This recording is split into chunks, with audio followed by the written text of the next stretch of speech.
Yeah, I mean, I think the game was a difficult match for both teams. I thought Toronto, as we knew coming in, was going to be confident, competitive, good mentality, was pressing, pressing hard and made it difficult on us.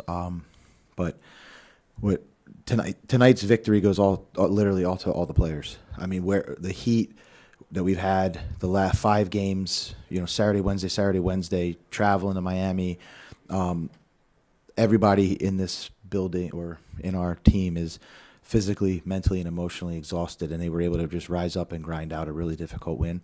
So the guys in that locker room, the whole team, have all the tremendous respect and credit goes to those guys tonight. Hey BJ, this is your 11th home game being unbeaten here at Geodis Park. You've helped. I think there's like a reciprocal thing where between fans and players, where you help build this sort of environment. But what do you think this means for you and your players, that the fans show up and are able to be behind you, and they're getting louder and louder with every game, it seems like?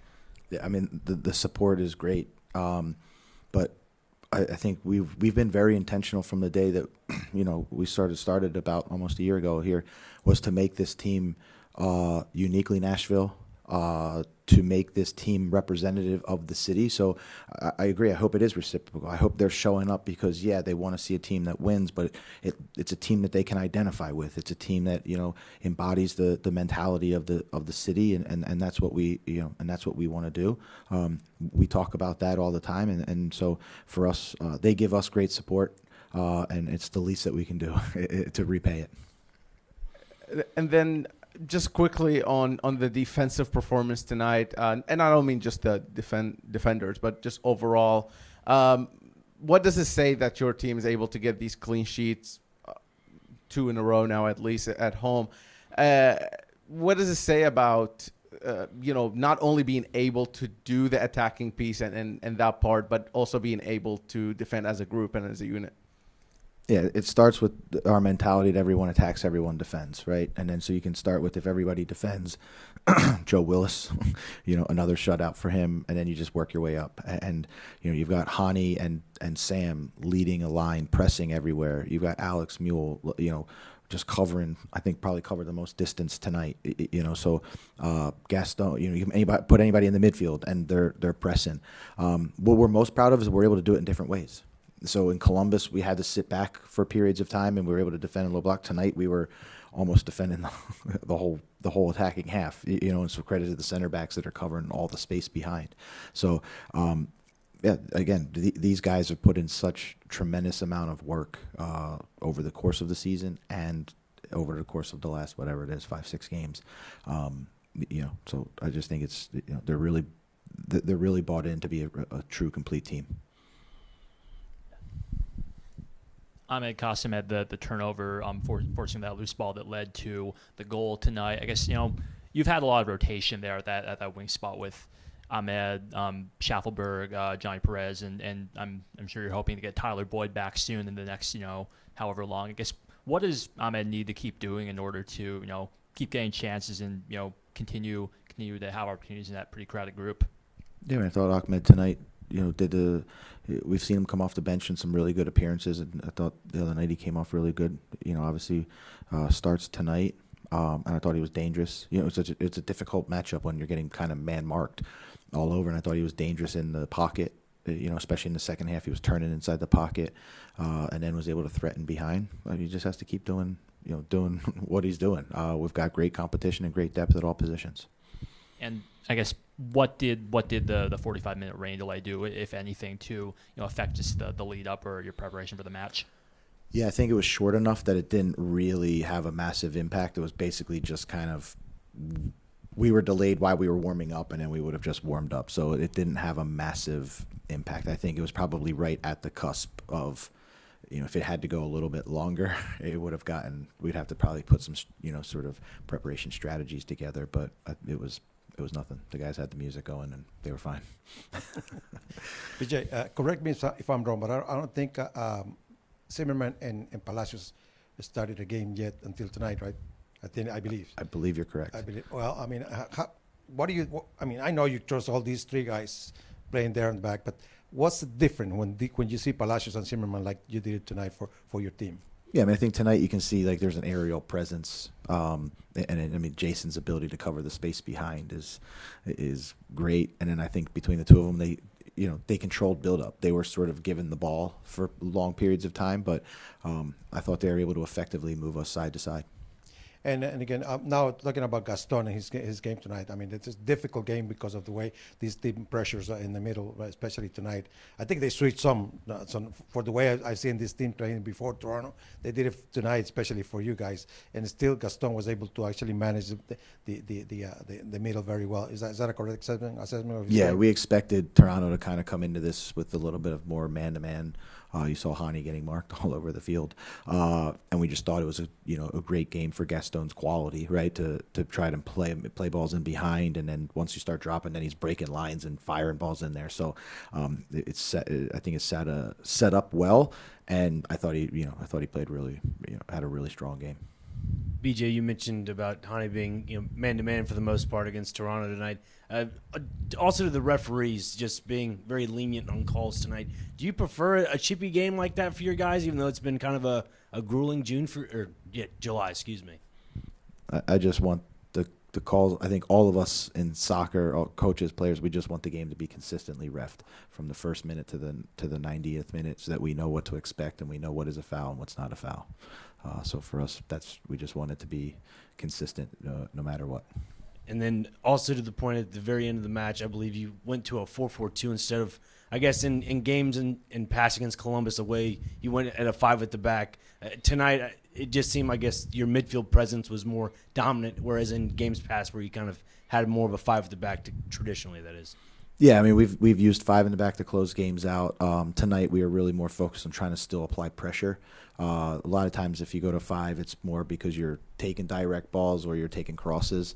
Tonight, we thought it was just more important to make sure that we continued to press up the field.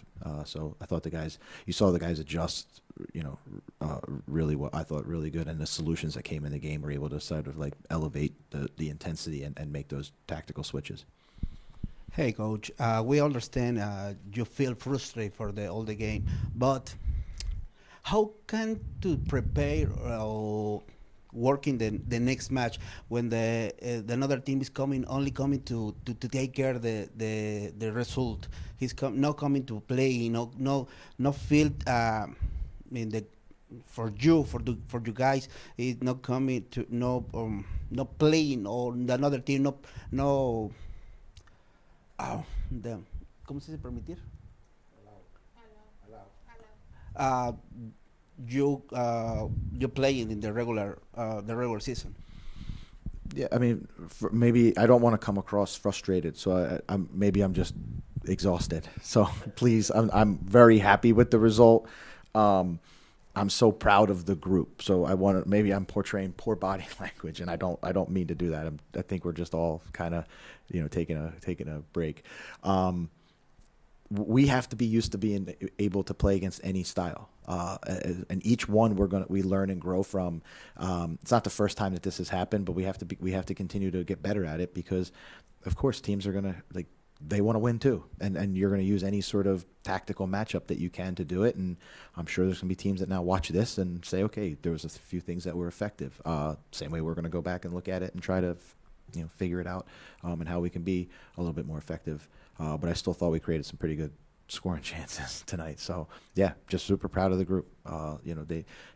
It's been a long couple weeks, and they battled great, and they deserve all the credit tonight. Yeah, the team has been defending unbelievably this season. Not just the back line, but all 11 guys working together.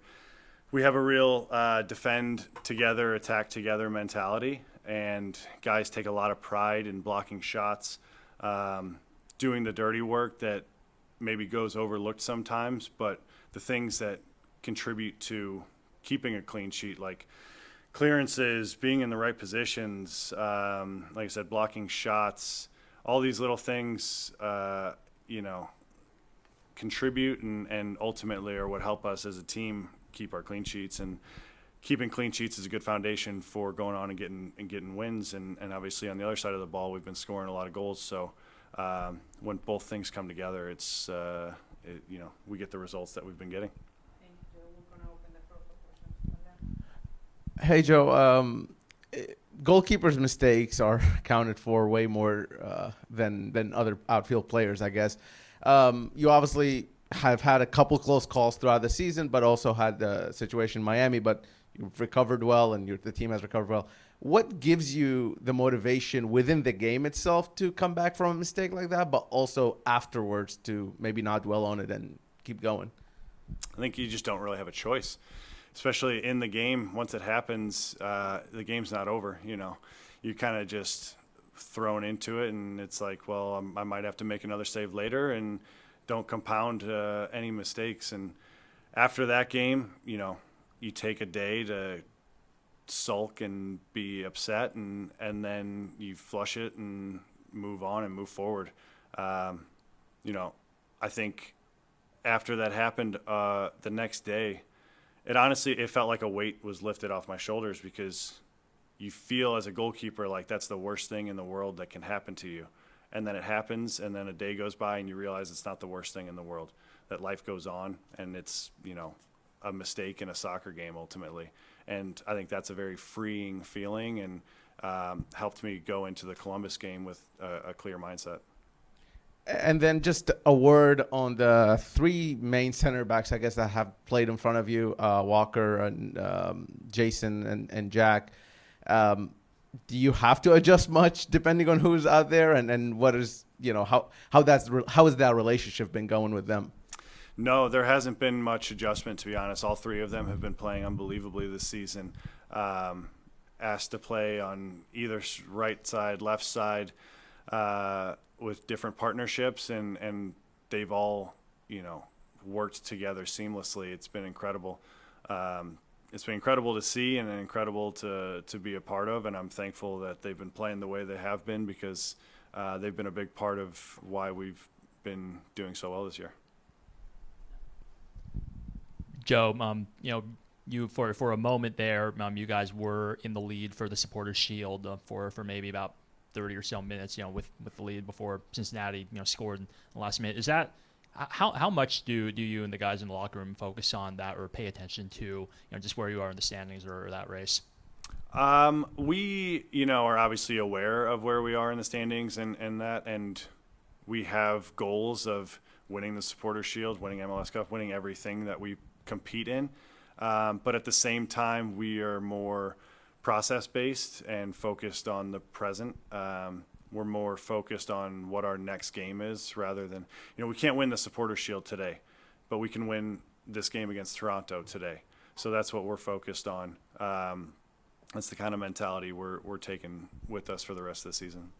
And you remain perfect with this win in rematches this season. I guess what has allowed you guys to do that, to prepare for the second time facing an opponent and stay undefeated in those matches this year? Yeah, we have a lot of mantras and mentalities in our locker room, but another one of them is get better every day. And so even when we are having success against a team, we know that we can't rest on our laurels, and the next time we play them, we need to be even better, because we know they're going to be out for revenge, so to speak. But we analyzed the first game, and we know how important it is, to not only win 2 games in a row against the same Eastern Conference team, but just in the grand scheme of things, winning every game is important.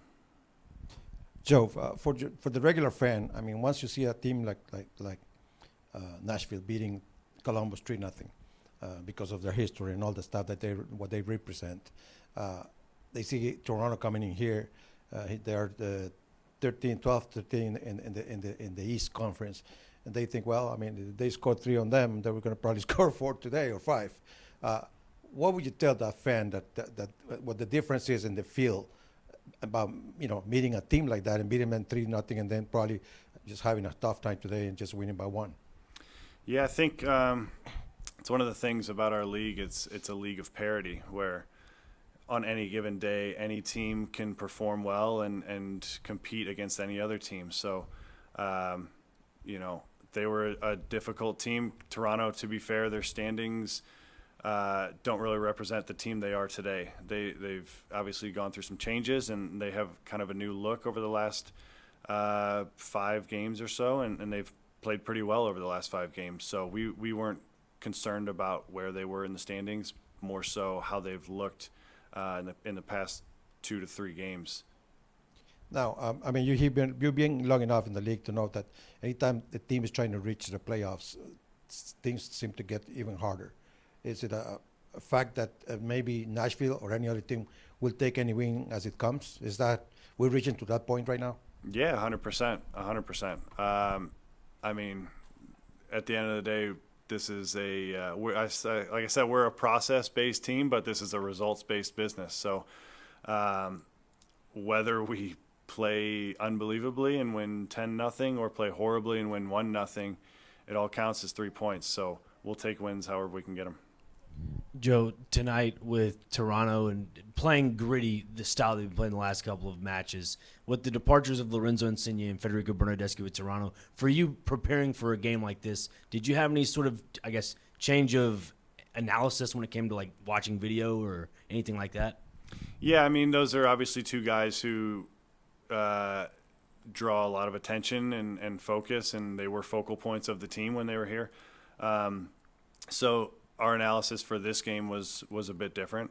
That said, they still have some good attacking players who can hurt you, and you know, we were by no means taking our foot off the gas or thinking this was going to be an easy game because those guys are gone. In fact, like I said, they've been pretty successful since those guys left, and they have you know, a lot of guys on that roster who want to make a name for themselves too, especially now that they're gone. So we knew it was going to be a hungry team and a lot of guys who were trying to prove a point.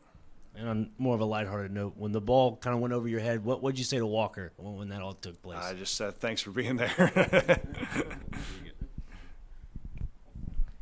Well, I'm trying to focus my questions on our young kids who always playing or love to play in soccer, right? And then my question to you is like, what is your advocate to them when, first, congratulations because you recovered good in these 2 games from what happened with Messi. Well, what is the advocate you can give it to our kids about when you lost a game, how they can control that feelings and continue to the next extent? Yeah, I think it's important. I kind of alluded to it earlier, but I think it's important to feel those feelings. When you make a mistake, it's important to be upset with yourself and to be angry, because if you're not, then, I mean, you're just okay with making mistakes. So it's okay. It's good. If you bottle that up too, I think that can manifest itself in other more harmful ways. So I think it's good to feel angry, to get that emotion out, to take some time to, you know, really process it, and then you move on. Like I said, that game was a week, 2 weeks ago. It's in the past. It's out of my mind. Since then we've won 2 games with 2 clean sheets. So that game really doesn't matter anymore. Thank you, Joe. Appreciate you taking the time tonight. Yep. A reminder for everybody, our game next week is Friday. You can. Our game next week is Friday, so Maxi minus 2 will be taking place on Wednesday from Vanderbilt.